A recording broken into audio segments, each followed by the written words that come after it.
আল্লাহ কেন মানুষকে কষ্ট দেন, এর কারণ কি? সুন্দর একটা ভিডিও আপনারা দেখেন, বুঝতে পারবেন।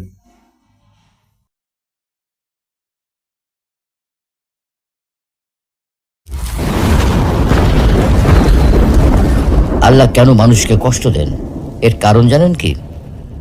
মহান আল্লাহ তাআলা ইরশাদ করেন, وَلَقَدْ صَرَّفْنَاهُ بَيْنَهُمْ لِيَذَّكَّرُوا فَأَبَى أَكْثَرُ النَّاسِ إِلَّا كُفُورًا।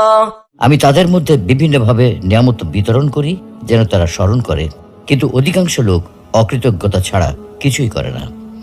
আসসালামু আলাইকুম ওয়া রাহমাতুল্লাহ। প্রিয় দর্শক, আজকে আমরা খুবই জীবন ঘনিষ্ঠ একটা বিষয় নিয়ে আলোচনা করতে চাই।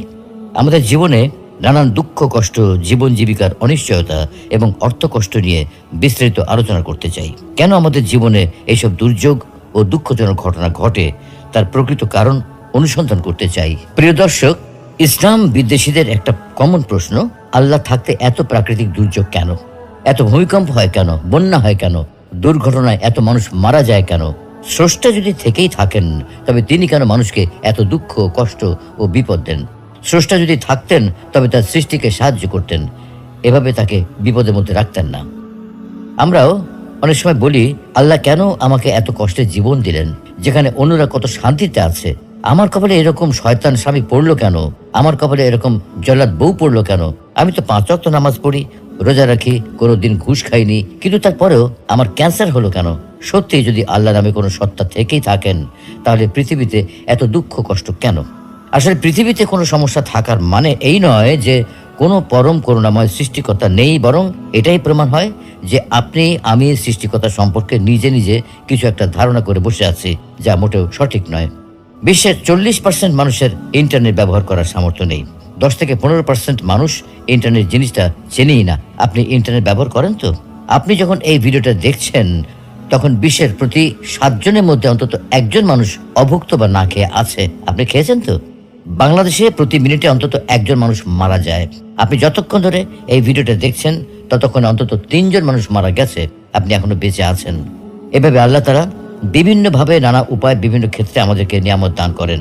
ইরশাদ হচ্ছে, وَلَقَدْ صَرَّفْنَاهُ بَيْنَهُمْ لِيَذَّكَّرُوا فَأَبَى أَكْثَرُ النَّاسِ إِلَّا كُفُورًا।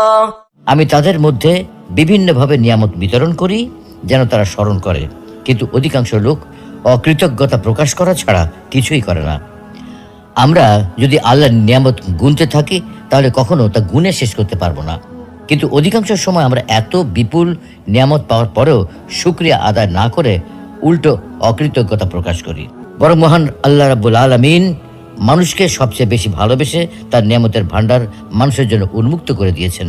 যেমন তিনি বলেন, أَلَمْ تَرَوْا أَنَّ اللَّهَ سَخَّرَ لَكُم مَّا فِي السَّمَاوَاتِ وَمَا فِي الْأَرْضِ وَأَسْبَغَ عَلَيْكُمْ نِعَمَهُ ظَاهِرَةً وَبَاطِنَةً।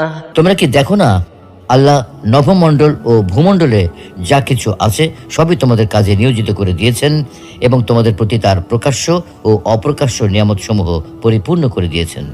তাহলে প্রশ্ন আসে যে মহান আল্লাহ রাব্বুল আলামিন যদি মানব জাতিকে এত নিয়ামতি দিয়ে থাকেন, এত অনুগ্রহী করে থাকেন, তাহলে তিনি কেন মানুষকে বিপদ আপদে ফেলেন? মানুষকে কেন তিনি কষ্ট দেন? আর মানুষকে কষ্ট দিয়ে তার লাভটা কি? তাই আল্লাহ তাআলা নিজেই এই প্রশ্নের উত্তর দিয়েছেন। মানুষকে তিনি কেন কষ্ট দেন? এত অসীম রহমতের অধিকারী হওয়া সত্ত্বেও কেন তিনি মানুষকে বিপদ আপদ দেন? তার উত্তরে পবিত্র কোরআনুল কারিমে স্বয়ং আল্লাহ রাব্বুল আলামিন নিজেই বলেছেন, وَلَنَبْلُوَنَّكُم بِشَيْءٍ مِّنَ الْخَوْفِ وَالْجُوعِ وَنَقْصٍ مِّنَ الْأَمْوَالِ